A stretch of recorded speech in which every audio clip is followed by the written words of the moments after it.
Right breaking news చూస్తున్నాం. ఢిల్లీ ఎర్రకోట వద్ద పేలుడు సంభవించింది. మెట్రో స్టేషన్ వద్ద ఈ పేలుడు సంభవించింది. ఎర్రకోట మెట్రో స్టేషన్ సమీపంలో కారులో పేలుడు సంభవించింది. దీంతో సంఘటనా స్థలానికి పోలీసులు చేరుకున్నారు. పేలుడు ధాటికి పలు వాహనాలకు కూడా ఆ మంటలు వ్యాపించాయి పెద్ద ఎత్తున. దీంతో పోలీసులు అక్కడికి చేరుకున్నారు. సంఘటనా స్థలానికి చేరుకుని అసలు ఏ విధంగా జరిగింది ఏంటనే విషయాన్ని ఆరా తీస్తున్నారు. ఎర్రకోట మెట్రో స్టేషన్ సమీపంలో కారులో పేలుడు సంభవించింది. దీంతో పొగలు మంటలు పూర్తిగా వ్యాపించిపోయాయి. సంఘటనా స్థలానికి పోలీసులు చేరుకుని అసలు ఎలా జరిగిందనే విషయాలపైన ఆరా తీస్తున్నారు. మా కరెస్పాండెంట్ అవుట్పుట్ ఎడిటర్ కిరణ్ పూర్తి సమాచారం అందిస్తారు. కిరణ్, ఏంటి ఎర్రకోట మెట్రో స్టేషన్ సమీపంలో కారులో మంటలు సంభవించాయి అంటున్నారు, ఏంటి, ఏం జరిగింది, ఎలా?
ఎర్రకోట మెట్రో స్టేషన్ సమీపంలో కారులో పేలుడు సంభవించింది. దీంతో 5 కార్లు అక్కడ ధ్వంసమయ్యాయి. పేలుడు ధాటికి పలు వాహనాలకు మంటలు కూడా వ్యాపించాయి. పూర్తి సమాచారం మా అవుట్పుట్ ఎడిటర్ కిరణ్ అందిస్తారు. కిరణ్. శ్రీదేవి, ఢిల్లీ ఎర్రకోట మెట్రో స్టేషన్ సమీపంలో కారులో పేలుడు జరిగింది. 5 కార్లు ధ్వంసమైనట్టుగా తెలుస్తోంది. మెట్రో స్టేషన్ సమీపంలోని పార్కింగ్ స్థలంలో ఈ కారు పేలుడు జరిగింది. ఇందులో 2కి గాయాలయ్యాయి అనేది ఇప్పటి వరకు ఉన్న సమాచారం. చాలా వాహనాలకు మంటలు అంటుకున్నాయి. ఎర్రకోట ఎదురుగా ఒక బీభత్సకరమైన వాతావరణం కనిపిస్తోంది. గేట్ నెంబర్ 1 ఎదురుగా ఈ పేలుడు జరిగింది. వెంటనే ఫైర్ సిబ్బంది ఇక్కడికి ఎంటర్ అయ్యారు. కానీ ఇక్కడ పలువురికి గాయాలయ్యిండొచ్చు, మృతులు కూడా ఉండొచ్చు అనేది ఇప్పటి వరకు ఉన్న సందేహాలు. మెట్రో స్టేషన్ కావడంతో జనసందోహం ఎక్కువగా ఉంది, వాహనాలు ఉన్నాయి కాబట్టి ఏ మేరకు నష్టం జరిగి ఉండొచ్చు అనేది ఇప్పటి వరకు అంచనా లేని విషయం. అయితే ఫరీదాబాద్, అహ్మదాబాద్ ఈ 2 ప్రాంతాల్లో నిన్న ఈ రోజు 2 రోజుల్లోనే పలువురు టెర్రరిస్టులని అరెస్ట్ చేయటము, డంపును స్వాధీనం చేసుకోవడం, పాయిజనస్ గ్యాస్, ఎక్స్ప్లోజివ్స్ ఇవన్నీ స్వాధీనం చేసుకోవడం జరిగింది. ఇది జరిగిన కొద్ది గంటల్లోనే ఎర్రకోట ఎదురుగా ఒక బ్లాస్ట్ జరగడం అనేది చాలా అనుమానాలకు తావిస్తోంది. రీసెంట్ గానే పాకిస్తాన్ బోర్డర్ పక్కనే పలు తీవ్రవాద సంస్థలు, తీవ్రవాద గ్రూపులు వాటి రిక్రూట్మెంట్ స్టార్ట్ చేశాయి. ఇండియాలో పేలుళ్లకు ప్లాన్ చేస్తున్నట్టుగా మనకు సమాచారం ఉంది. రిక్రూట్మెంట్ మొదలు పెట్టాయి. దీని గురించి ఇంటెలిజెన్స్ సమాచారం ఉంది. జాగ్రత్తలు తీసుకుంటున్నారు. ఏటీఎస్ టీంలు నిరంతరం పనిచేస్తున్నాయి. ఇట్లాంటి టైంలోనే ఎర్రకోట ఎదురుగా ఇట్లాంటి బ్లాస్ట్ జరగడం అనేది చాలా అనుమానాలకు తావిస్తున్న అంశము. సంఘటనా స్థలానికి క్లూస్ టీం పోలీసులు చేరుకున్నారు. చాలా కార్లు ధ్వంసమయ్యాయి. ఎర్రకోట అనేది ఢిల్లీలో చాలా కీలకమైన ప్రదేశం. నిరంతర జనసందోహం, ప్రజలతో ఉండే ప్రదేశం కావడంతో ఇక్కడ ఎంత నష్టం జరిగి ఉంటుంది అనే అంచనా ఇప్పుడు ప్రస్తుతానికి రాలేని సిచ్యువేషన్ కనిపిస్తోంది. శ్రీదేవి, అంటే కిరణ్, దీని వెనుక ఎవరి హస్తం ఉండొచ్చు అని అనుమానాలు రేకెత్తుతున్నాయి. ఎందుకంటే ఎర్రకోట సమీపంలో ఇంత పెద్ద భారీ పేలుడు సంభవించడం అండ్ 5 కార్లు కూడా ధ్వంసమయ్యాయి అంటున్నారు. అంటే దీని వెనుక ఏమైనా కుట్ర కోణం దాగి ఉంది అనుకోవచ్చా? అంటే హిజ్బుల్ ముజాహిద్దీన్, లష్కర్ ఎ తోయిబా ఇట్లాంటి సంస్థలు ఆపరేషన్ సింధూర్ తర్వాత చాలా వరకు దెబ్బతిన్నాయి. వాటి అడ్డాలని ఖైబర్ పఖ్తుంఖ్వా ప్లేస్ కి మార్చే ప్రయత్నంలో ఉన్నాయి. వాటి టీంలని చాలా వరకు పోగొట్టుకున్నాయి. అదే టైంలో కొత్తగా రిక్రూట్మెంట్లు మొదలుపెడుతూ ఇండియా మీద ఒక ప్రతీకారం అనే దాన్ని తీర్చుకోవడానికి ఒక ప్లాన్ లో ఉన్నట్టుగా తెలుస్తోంది. దానికి పాకిస్తాన్ వైపు నుంచి కానీ, ఐఎస్ఐ వైపు నుంచి కానీ సహకారం ఉంది.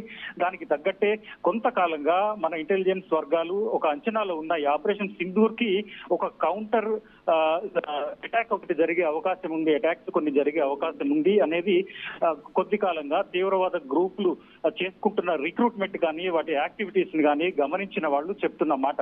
దాన్ని అనుసరించి చెప్తే, దాన్ని గమనించినట్లయితే ఇప్పుడు జరిగిన పేలుడికి అట్లాంటి సంబంధమైన ఉండొచ్చేమో అనే సందేహం మాత్రం వినిపిస్తోంది. ఇప్పటి వరకైతే దీనికి మేమే బాధ్యులం అంటూ ఎవరి ప్రకటన లేదు. కానీ మన దేశంలో రాజధానిలో పలు సందర్భాల్లో జరిగిన ఘటనలు కానీ, పార్లమెంట్ దగ్గర అటాక్ కానీ, రీసెంట్ పెహల్గామ్ అటాక్ కానీ, బాంబే బ్లాస్ట్లు కానీ, అవన్నీ ఇప్పుడు జరుగుతున్న దాడిని పోల్చి చూస్తే వాటి వెనుక తీవ్రవాదులు అయ్యి ఉండొచ్చేమో అనేది ప్రాథమికంగా వినిపించే కామెంట్ మాత్రమే. కానీ వాస్తవంగా దీని వెనుక ఏమై ఉండొచ్చు అనేది దర్యాప్తు సంస్థలు చాలా వీలైన త్వరగా చెప్పే అవకాశం కనిపిస్తోంది. ప్రస్తుతానికైతే పేలుడు జరిగింది, 5 కార్లు ధ్వంసం అయ్యాయి, కొంతమంది గాయాలయ్యాయి. మిగిలిన విషయాల గురించి అక్కడ ఫైట్ టీం, దాంతో పాటు పోలీసులు యాక్టివ్ గా పనిచేస్తున్న సిచ్యువేషన్ కనిపిస్తోంది. సరిగ్గా ఎన్ని గంటల ప్రాంతంలో ఈ సంఘటన జరిగింది, దీనిపైన ఎటువంటి విచారణ జరుగుతోంది, అండ్ పేలుడు పైన దర్యాప్తు ఏమైనా చేపట్టారా పోలీసులు? సంఘటనా స్థలానికి అక్కడ ఫైర్ సిబ్బంది చేరుకుందా? ప్రస్తుతం ఉన్న పరిస్థితి ఏంటి? ప్రస్తుతానికి దర్యాప్తు అనే వరకు కాదు కానీ అక్కడ సహాయక చర్యల వరకు సిచ్యువేషన్ వెళ్ళింది. ఆ సహాయక చర్యల తర్వాత అక్కడ సిచ్యువేషన్ పూర్తిగా కంట్రోల్లోకి తీసుకున్న తర్వాత కానీ దర్యాప్తు అనే ఫేజ్ వరకు వెళ్ళలేము. ఈ ఘటన జరిగిన ఎగ్జాక్ట్ టైం అయితే మేబీ ఒక అరగంట క్రితం జరిగి ఉండొచ్చు అని భావిస్తున్నారు. ఎర్రకోట మెట్రో స్టేషన్ పార్కింగ్ స్థలంలో ఈ ఇన్సిడెంట్ గేట్ 1 దగ్గర జరిగింది. అయితే ఎట్లాంటి ప్రాణ నష్టం ఇప్పటి వరకు జరగలేదు అనేది ప్రాథమికంగా తెలుస్తున్న సమాచారం. అయితే దీని వెనుక ఉగ్రవాద కోణమే ఉండొచ్చు అనేది ప్రస్తుతానికి మీడియా వర్గాల్లో, నేషనల్ మీడియాలో మనకు కనిపిస్తున్న సమాచారం. అయితే బ్లాస్ట్ జరగడం అనేది ఇప్పుడు ఒక సంచలనంగా మారింది. ఇవాళే ఢిల్లీ శివార్లలో కూడా ఈ ఉగ్ర కుట్రను భగ్నం చేశారని ఒక న్యూస్ కూడా వినిపిస్తుంది కదా, దీన్ని ఎంతవరకు నమ్మొచ్చు?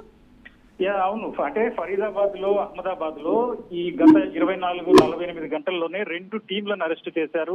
అందులో ఒక హైదరాబాదీ డాక్టర్ కూడా ఉన్నాడు.